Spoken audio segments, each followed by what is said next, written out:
Pada saat masuk pintu, ingat banget aku masuk pintu belakang, masuk ke dalam kamar, tetangga sendiri ternyata kan waktu itu yang ngambil. Masuk ke dalam, lewat pintu belakang, ke dalam kamar, terus ngambil barang, udah keluar. Enggak, maksudnya kayak mangkok itu, apakah Mbak Intan melihat orang yang ngambil atau bagaimana? Iya, jadi Nyata, gitu? bener-bener kita kayak nonton video, Gitu, Mbak, ya? kayak CCTV. Ternyata segerombolan orang itu katanya kan ada yang pulang duluan, yang muka abu-abu tadi nggak ada, pulang duluan setelah 5 menit orang itu nggak ada, pulang duluan keluar, dikabarin yang teman-temannya tadi kalau orangnya itu kecelakaan, meninggal di tempat.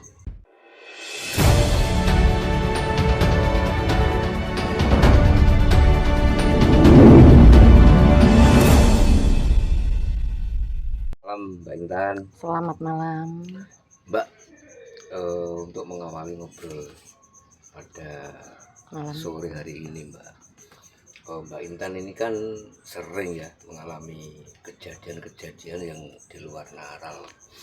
Contohnya satu, setiap mau ada kejadian itu kan selalu ada firasat ya Mbak ya. Terus ketika ada orang yang mau mendekati ajal, itu Mbak Intan kan juga kan tahu lah, ada tanda-tanda tersendiri. Nah, saya pengen tahu Mbak, sejak kapan sih Mbak Intan ini punya kelebihan lah? Kalau untuk yang seperti melihat seseorang yang mau mendekati ajal itu baru-baru aja Mas. Cuman kalau untuk melihat hal-hal yang orang lain mungkin belum bisa melihat itu dari kecil, dari sebelum sekolah sekitar umur 3 tahun 4 tahunan.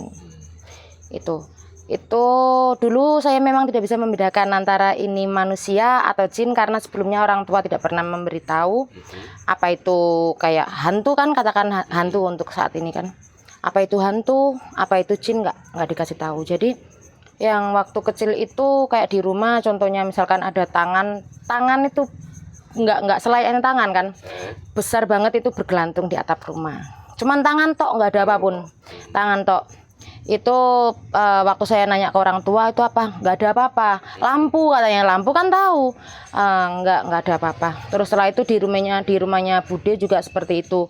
Tapi kalau yang di rumahnya Bude itu ya saya anggapnya kayak manusia, cuman tingginya sampai seatap. Tingginya sampai seatap, terus cungkring kurus, dia kurus banget, badannya hitam, tapi nggak besar kayak hantu berbulu gitu, nggak kayak genderuwo, nggak ngomong Mbak? Itu ngomong, cuman diem tapi ngomong. Jadi mungkin yang bisa mendengarkan cuman saya, dan itu ngomong dia. Kenapa saya katakan ngomong? Saya betah di sana, diajak main. Kalau kakak saya takut karena saya ngomong sama yang nggak kelihatan kan, dia nggak kelihatan. Sepupu-sepupu juga takut, tapi saya betah di situ. Bawa mainan mesti tak boyong ke rumah Bude. Setelah itu ternyata nggak ada, hilang. Nggak, ketika ngomong itu Mbak Intan dengar nggak apa yang diomongin? Ya dengar. Contohnya anak sopo gitu kan. Terus apa? Ini kok di sini gitu kan, kalau bahasa Indonesia kok di sini gitu. Terus saya yang ngomong, ini kan punyanya sepupu saya gitu kan, rumahnya sepupu gitu. Oh ya wis, besok sini lagi ya. Itu sekitar 4 tahunan. Sudah bisa punya kelebihan kayak gini ya? Sudah 4 tahunan. Itu untuk yang melihat makhluk halus. Terus juga pernah itu dari situ mungkin orang tua udah ngerasa ini kok lain gitu kan ya.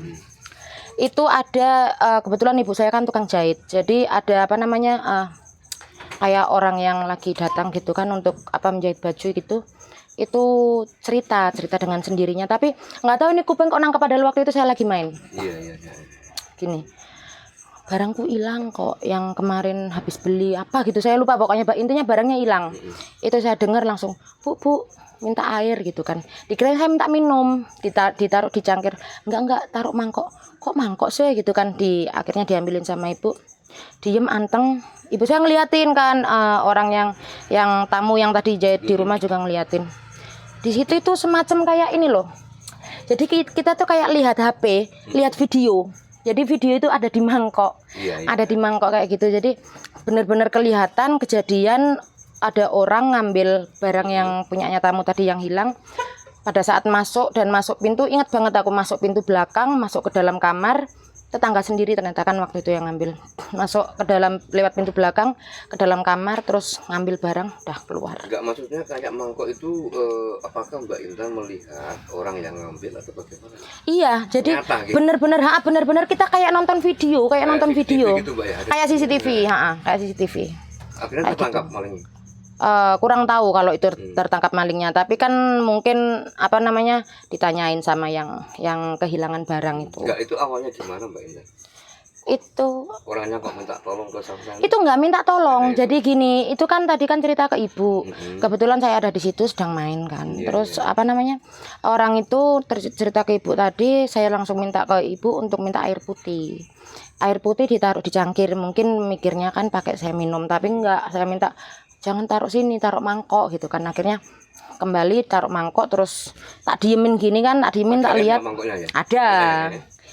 Itu tak diemin gini, terus bu sini gitu kan. Lu ini lo yang nyuri ini lo, apa sih gitu kan, nggak ngelihat kan dia. Ini lu masuk pintu belakang dapur, tembus dapur, lu masuk ke kamar, rambutnya segini keriting kan, aku bilang kan. Terus setelah itu tanya-tanyain ciri-cirinya gimana, ya mungkin besoknya setelah itu langsung di ini. Itu nyata Mbak ya? Nyata seperti kita lihat video kayak gitu. Yes, Mbak, luar biasa. Terus untuk yang ini yang apa, yang mendekati ajal, yang mendekati ajal itu kemarin itu aku nggak sadar sih. Itu kebetulan kan saya kan lagi ngisi acara adalah di daerah sekitar Jawa Tengah.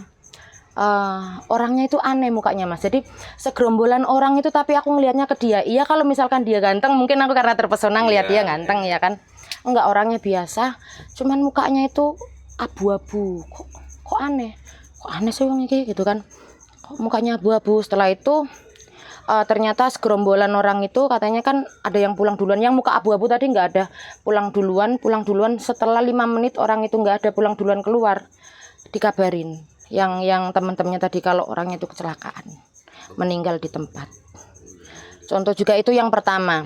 Yang barusan kemarin sekitar 2 bulanan yang lalu, ya sekitar 2 bulan yang lalu itu ada juga di satu tempat. Pas saya juga lagi ngisi acara kan, orang berantem, dia sedang berantem sama ceweknya kan, terus pulang setelah acara, pulang itu besoknya dapat kabar, ternyata aku waktu itu juga gini ngelihat orang ini kok berantem, kok mukanya aneh, pikirku loh kok abu-abu. Aku mengingat kejadian beberapa tahun yang lalu kan, mukanya kok abu-abu, mukanya kok enggak tak tepis sendiri kan, enggak pikirku. Ternyata besoknya aku dapat kabar dari anak-anak situ. Sebenarnya waktu itu aku udah ngomong ke temanku, mukanya abu-abu. Enggak ngawur ya, abu-abu apa biasa abu-abu gitu kan. Ternyata besoknya diceritain orang itu berantem sama pacarnya, arah perjalanan pulang, kecelakaan nabrak pohon, meninggal di tempat. Enggak, ketika Mbak Intan bisa mengetahui lah orang ini mau mendekati ajal loh, itu ada yang ngasih tahu apa gimana Mbak? Enggak, saya ngelihat dari mukanya. Aneh, jadi nggak sama meskipun kita entah itu berkulit sawo mateng atau putih, dia itu kebetulan yang kemarin tuh kulitnya bersih. Iya. Itu abu-abu Mas, jadi bener-bener abu-abu. Aneh, kayak ada kan orang kulitnya hitam terus dikasih bedak tebel, jadinya kan abu-abu kayak gitu. Nggak pucat tapi memang abu-abu. Mbaknya ini kan dari usia 3 tahun kan sudah tahu lah hal-hal yang kita anggap sebagai hal gaib nih. Apakah dari orang tua Mbak Buyut itu dulu pernah ngajari atau gimana? Enggak ada. Kalau keturunan saya juga kurang tahu karena kebetulan kan mbah-mbah saya sudah meninggal. Waktu saya lahir saya nggak tahu. Kalau untuk mungkin sih dari keturunan, kalau untuk yang mengajari nggak ada. Nggak ada. Bahkan orang tua juga pertamanya nggak percaya. Contohnya kayak tadi ngelihat ngelihat yang mangkok, terus ngelihat yang di atas yang kayak tangan besar itu di rumah saya sendiri, yang kayak tangan itu enggak. Cuman kalau dari cerita ibu saya sih waktu hamil itu memang aneh. Kayak contohnya gini, ada kayak mbah pemuka agama lewat kayak Pak Yai kayak gitu kan. Itu orang tua saya takut, tiba-tiba langsung masuk dalam rumah. Terus makannya juga makan kembang gading. Dan kembang gading itu saya nggak tahu kalau ternyata kembang gading itu bunga kantil. Baru tahu kalau kembang gading bunga kantil kan baru-baru aja. Makanya ya mungkin ke bawah sampai sekarang kalau lihat bunga kantil juga kebetulan suka. Dicium, dimakan, iya sampai sekarang.